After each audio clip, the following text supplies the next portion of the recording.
Today, the 25th of August 2026, we, the women members of Parliament of the Republic of Kenya, stand before the nation to condemn the disturbing pattern of personalized, degrading and gender-based attacks directed at women leaders, spouses and bereaved families in the cause of political disagreement.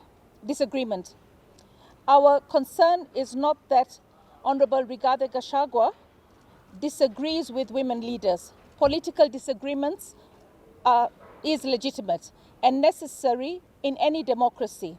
Our concern is the manner in which some of these disagreements have been expressed through personal humiliation, sexualized insults, intimidation, and repeated targeting of women because their gender, marital status, or political relationships. A woman does not surrender her dignity when she enters into politics. She does not lose her right to respect because she disagrees with a powerful man. She does not become a political property because she belongs to a particular party.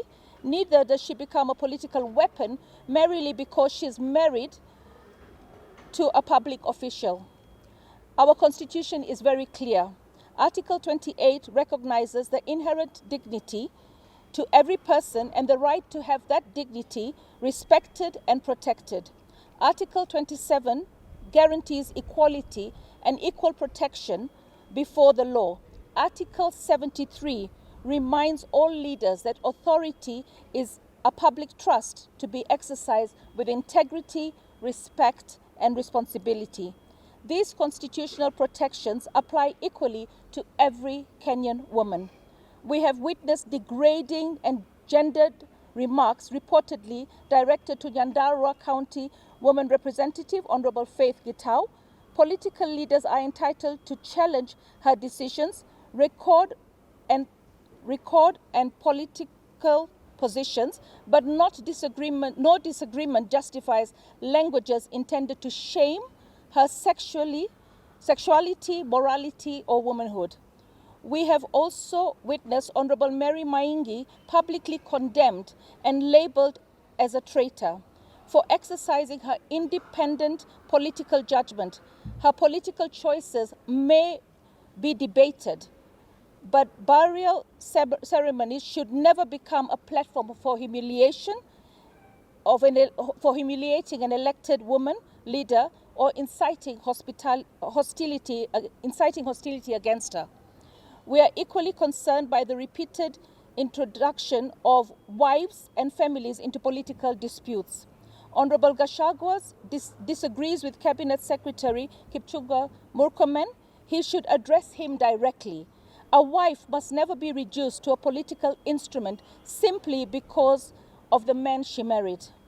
We affirm that condolences and support offered to bereaved families are important. However, every engagement with a grieving widow or family must respect their privacy, wishes, autonomy, and consent.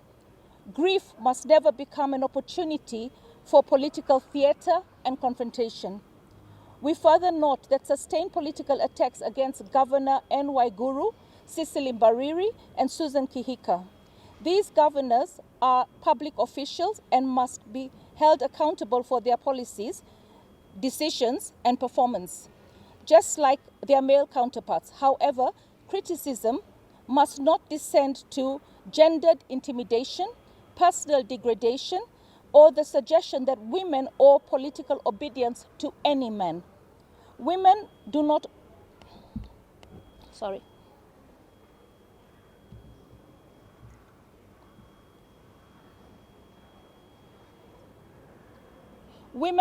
owe political allegiance to men because of their status, former office, or influence. Political independence is not betrayal, or disagreement is not disloyalty. We are not asking that women leaders be shielded from scrutiny. We are asking that women be subjected to the same standards of political accountability as men. Challenge our record, challenge our decisions, challenge our policies and performance, but no attack on our dignity, sexuality, family, marital status, or womanhood. We also recognize that this problem is bigger than one individual or one political formation. Gender-based political violence is found across party lines. We therefore call upon every political leader, party and supporter to reject language and conduct that humiliates, intimidates, and threatens women. The cumulative effect of these attacks is to create political environment in which women are expected to tolerate humiliation at the price of leadership. It discourages young women from seeking political office, silences women already serving, and tells the next generation that politics is a place where their dignity cannot be protected. Sorry, the sun, the glare. Oh my goodness.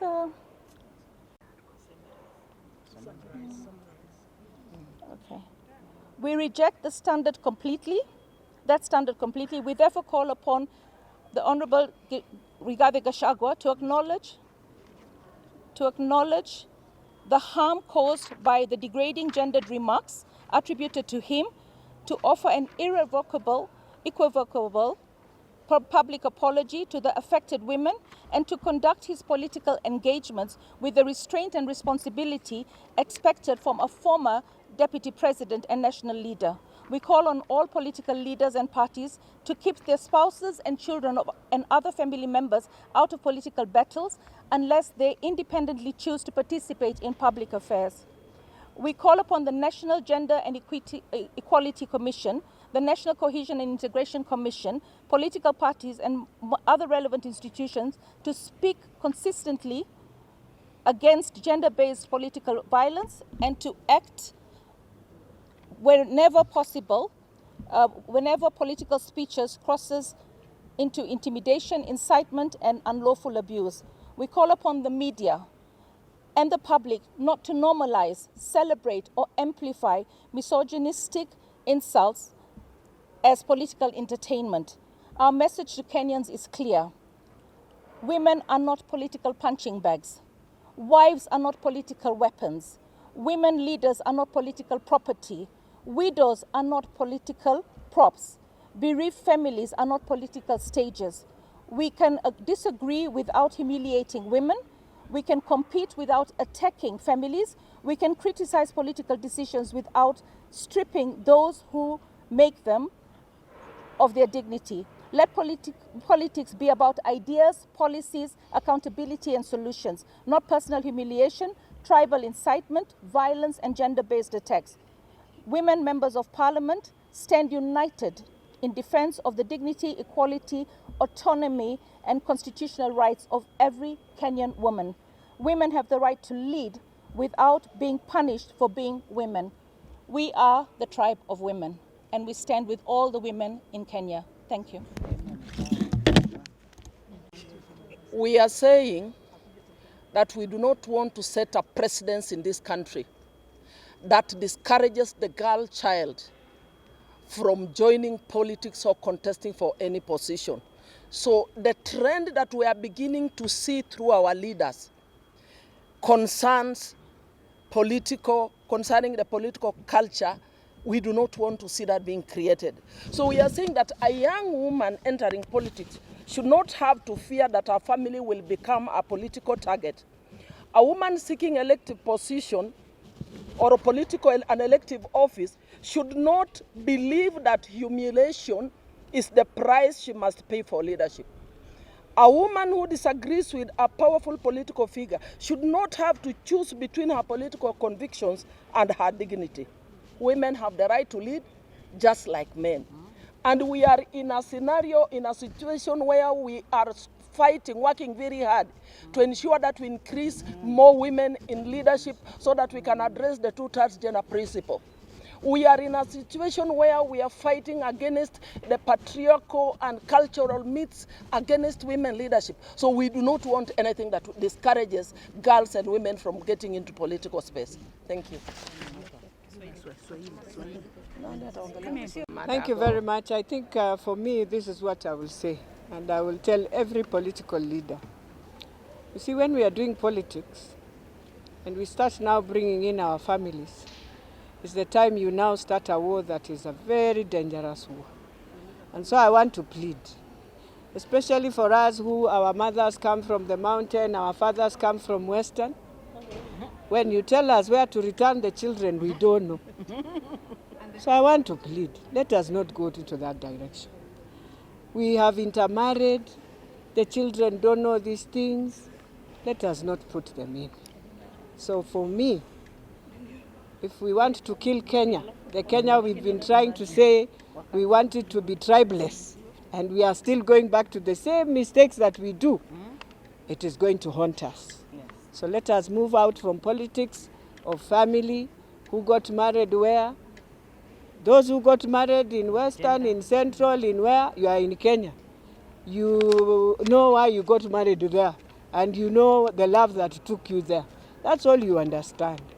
So for me, especially in Nairobi, we have intermarried, not a joke, in our constituencies.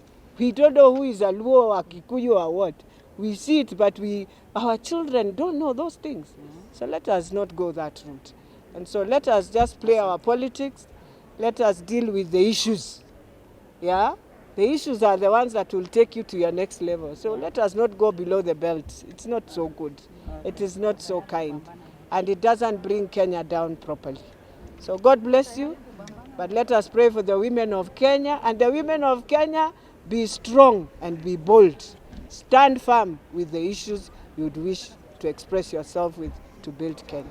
Asanteni sana. Mimi naitwa Fatuma Mohamed, mwakilishi wa mama kutoka Migori County. Tumekuja hapa kama wamama ili tukashifu kabisa matamshi ya Mr. Rigathi Gachagua. Matamshi yake sasa sio matamshi ya kisiasa, ila ni madharau kwa wamama, ni matusi kwa wamama, na hatukubaliani kabisa na siasa ya aina hiyo. Tumeona mara nyingi akiyafanya na wengine wanasherekea. Na sio yeye peke yake, wengi kwenye muungano wa opposition wamekuwa wakitusi wamama walioko kwenye siasa na wale ambao hata wapo kwenye siasa lakini waume wao wapo kwenye siasa. Na tunasema sisi kama population ya wamama tuko wengi kuliko waume. Katika nchi hii, katika dunia hii, wamama wako wengi, wasichana wako wengi. Na tutaungana kama wamama wa Kenya kuikashifu. Na siku ile ya kupiga kura ndio utajua kweli wamama wamekataa siasa ina hiyo, na tutakupiga nje. Kwa sababu huwezi ukatudharau, kiwango cha unafika unadharau mwanaume mwenzako kwa mke wake. Wengi wamekuwa wakifanya siasa Kenya hii. Na tumekuwa na opposition leaders ambao walikuwa na bado wapo wengine. Hakuna ule anayetusi mwanaume mwenzake kupitia mke mwenzake. Kumtusi mke wa mtu na unamwacha mwanaume mwenzako ni kuonyesha ya kuwa hauna uwezo wowote. Kwa sababu mbona usimtusi mume mwenzako, unaenda unamtusi mke wake na familia yake. Na kutusi viongozi ambao wako kwenye viti, ambao walichaguliwa na wananchi, wako na wafuasi wao. Hiyo siasa ambayo Rigathi Gachagua anatuletea tunaikashifu, na tutamuonyesha ya kuwa wamama tumeikataa, na tunaomba wamama wa Kenya usiende kwenye rali ya mtu ambaye anatusi mwanamke mwenzako. Hata kama unampenda, lakini kutusi mke mwingine ni kukutusi wewe. Tumelikataa siasa lake, na tunasema ni siasa la jana, sio ya leo tena. In fact, tunaona ni kama pengine huenda ako na upungufu wa akili kufika sasa. Manake mwanamke ni kipenzi ya kila mtu, ni maua katika boma, katika jamii. Kwa nini utusi mwanamke na uache mwanaume mwenzako? Hata sisi wanawake hatutusiani wenyewe kwa wenyewe. Kwa nini ututusi sisi? Tutakujibu siku ya kura.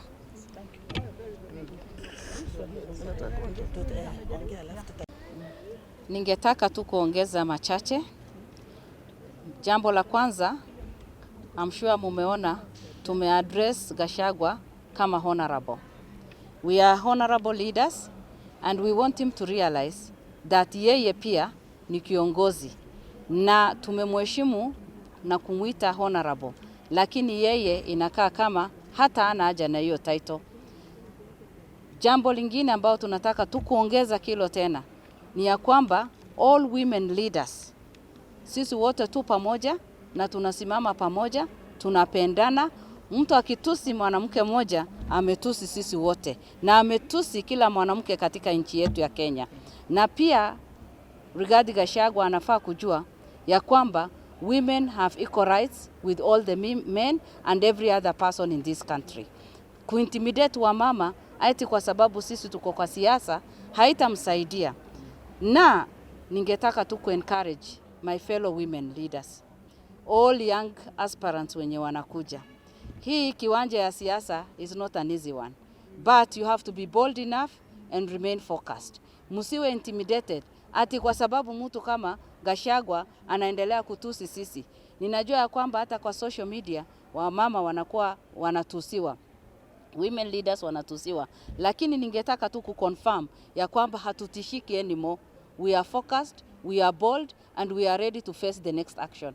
Na nikimalizia, Wakenya tunaomba tuwe watu wa kupenda amani, tukae pamoja kama jamii moja na tuendelee. Mambo ya kura ya 2027 iko mbele yetu. Tunajua kwamba Wakenya wengi, hata ingawa kuna wengi wanaenda kupigia DCP mkono, wengi wako na sisi. Na tunajua kwamba come next election, chama yetu na broad based ndio tutapata. Na meanwhile, tunaomba mtu kama Gachagua, ngoja, time bado. Wacha kutusi watu, wacha kuspoil kila mahali. Unaenda kwa wale watu ambao wanalia na unawafanya hata walie zaidi. Unaenda kwa familia ya watu ati unasema huyu mtu sio kabila yako. Kama CS Murkomen ati mke wake ametoka Central. Sisi hata hatukujua.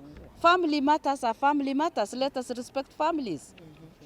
Ukitaka kugawanya family tumia njia nyingine, lakini usitumie ile podium ati unatumia sasa kwa sababu wewe ni leader wa DCP.